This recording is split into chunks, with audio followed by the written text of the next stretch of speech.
What's up, you guys? Sean Ross Sapp, Fightful.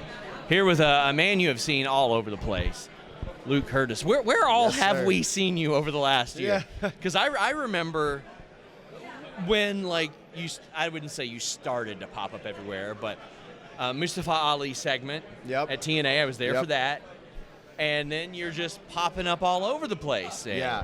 I think that, I've been in wrestling for 4 years now, so I'm still relatively new to professional wrestling. Sure. I mean, I've talked to guys that, they say if you told me you were wrestling 10 years, I'd say you were still a green boy, So, like, after about 3 years, whenever the time comes, you get to a point where you start to get a little more integrated into the business and you start to rub the right elbows. So, I try to be as present as possible because you never know exactly what's going to stick, where you're going to end up, so you kind of have to explore your options. Yeah. You don't know necessarily which locker room is going to fit you and which promotion is going to put you, the best foot forward. So I've appeared for WWE, AEW, TNA, New Japan, NWA.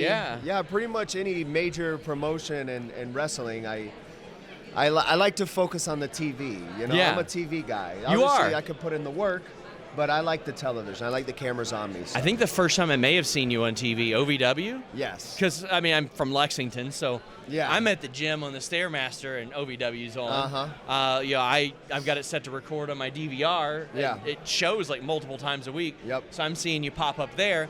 Then I'm seeing you all over the place.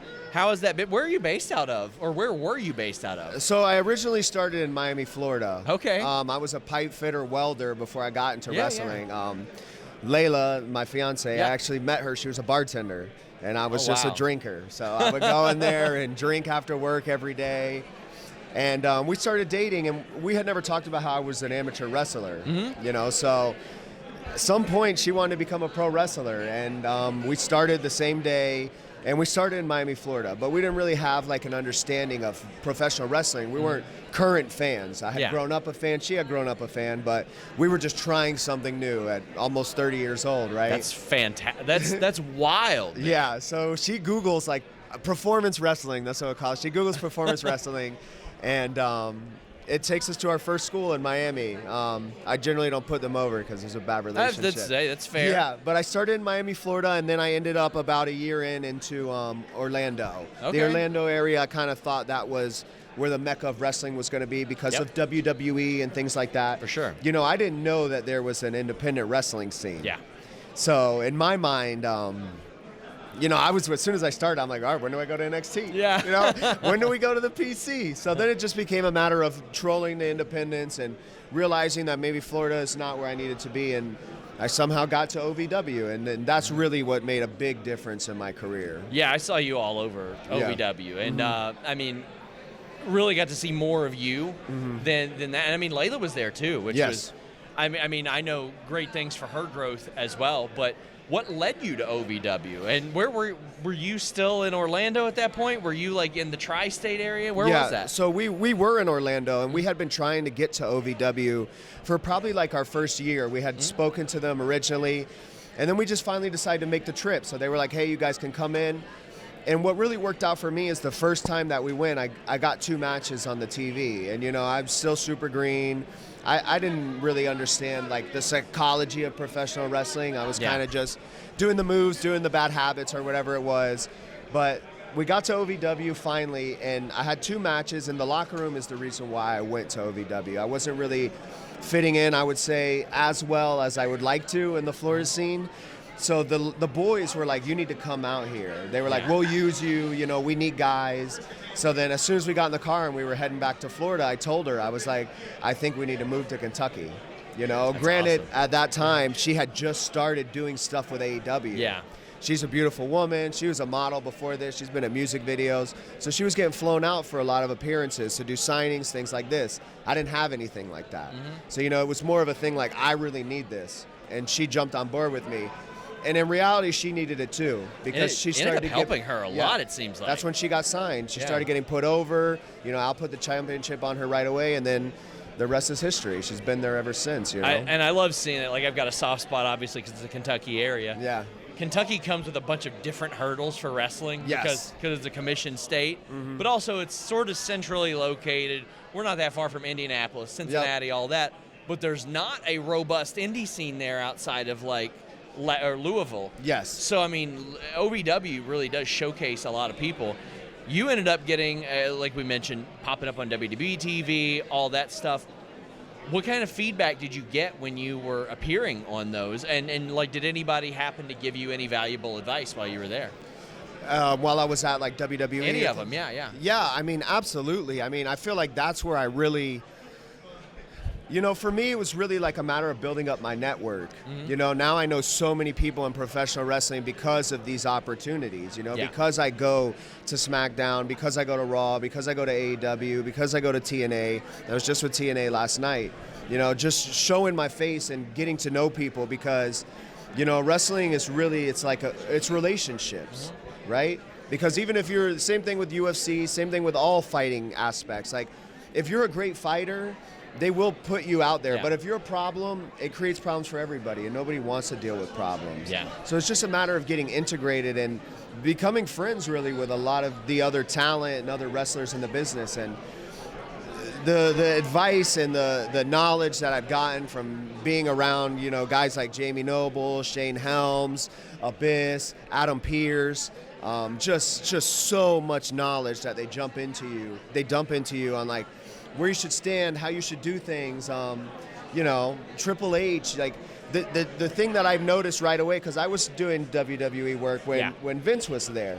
But now that Hunter's in charge, like, one of the main things that I notice is that Hunter's in the ring with the talent every week. You know, do this, do that, throw strikes like this, punch this way, like really breaking it down and putting his touch on it, even as an extra talent when I would do spots for them. You know, if I had to do something in the ring, Hunter, the same thing. This is how you should do it. This is how you should lay yourself out. Look at that dope-ass cosplay right there. Oh, it's so Isn't amazing. that unbelievable? Yeah. I had to take a picture of them earlier. I can't help but to gawk. Amazing. For you that can't see right now, we are currently looking at a DX tank. We'll put the picture up there. I took a picture of them earlier. Yes. I'm going to superimpose the picture over top of this. It was Three phenomenal. of the most beautiful people at WrestleCade in a tank. Let's go. I love it, just as we're talking about Triple H. I know. Go figure. Here comes the DX unit. I love hearing that you were an amateur wrestler. Like, I'm always fascinated with the background there because you come into a place where part of the job is doing things you would never do in amateur wrestling. Like even resting on your shoulders. It's like you spend all of your time figuring out how to not do that. How did that transition both help you, and what were some of the difficult things there? So absolutely, and there's so many layers to this right now, because when I got into professional wrestling and I was learning like the art of what we do, it's a lot of like shooting, you know. I'm very like hands-on, very stiff with people, grabbing them very aggressively, and they have to pull that back, you know. Sometimes guys can't get out of that feel of like an amateur wrestling bout. So then to kind of blend that, I had a hard time figuring out how to blend the amateur style in with like the professional wrestling style. Now, since I just did the New Japan dojo in LA, that's going to add layers to my work, that because they do things different there. You know, the strong style is closer to amateur wrestling. And they add a lot of elements of amateur wrestling into that. So being able to go work with like New Japan and kind of figure out how to blend my amateur wrestling in with my pro wrestling, I think that's really going to make a difference. Are there times when you've gotten into the ring without knowing that somebody is trained amateur, and then you like kind of touch them and you're like, they've trained amateur? Yeah, you could tell. Yeah, absolutely. You could tell by the way guys move, the way they do certain things. But I still haven't been in there with somebody that I feel like can go toe-to-toe with me. I love that. Wrestling. I love that. Yeah. I would always ask, like, Chad Gable, I'm like, did you have anybody that ever tried to test you? And he's like, yeah, a couple people. And, like, Riddle and people like that. Just people that want to know where they stack up against somebody who was in the Olympics or in the UFC. I love seeing that. I mean, would Bloodsport ever be something you were interested in? Oh, absolutely. To me, that's the heart and soul of pro wrestling. It is. It's the foundation of it. Yes, it is. It's the hard hitting. You don't need the ropes. You don't need the ropes to have a wrestling match. Since when, right? You know, they come in there and they hit hard. They work submissions. They're really putting it on each other. Yeah, I love it. That's my favorite type of wrestling for sure. Tell the people where they can find you, where they can follow you, support you. Yeah, guys, so you can follow me on Instagram at Certified Luke Kurtis, Twitter, Certified Luke K, because they don't have enough letters. But yeah, TikTok, Certified Luke Kurtis, YouTube. Check out all my matches are on YouTube for the most part. Have some great ones. Wrestled with the former NWA champion, EC3. Check that match out. Yep. Had a match with the current NWA champion, Tom Latimer. Check that one out. But who was about 6 feet away from us right now. Yeah, it was about 10 feet away. Yeah, we were setting up our rematch. So, guys, check him out. We're going to be talking to this guy a lot over the next few years. I get the feeling. Until next time, we're out. There's no sponsor that I use more while I'm awake than NordVPN.com/Fightful. Man, this is like the Swiss Army knife, the multi-tool of applications. It does a little bit of everything. You always get a great deal at NordVPN.com/Fightful. You can listen to your favorites abroad. You can shield your data from snoops and criminals, protect yourself on public Wi-Fi, and it works on all your devices and operating systems. It doesn't end there. Change your virtual location and then get pay-per-views at a much more affordable price, TV services at a much more affordable price. You got a password manager, a file encryption tool, threat protections, and on top of that, 24/7 tech support. So if for some reason you don't know exactly how it works, NordVPN.com/Fightful will help you learn how to do it. Check it out, NordVPN.com/Fightful.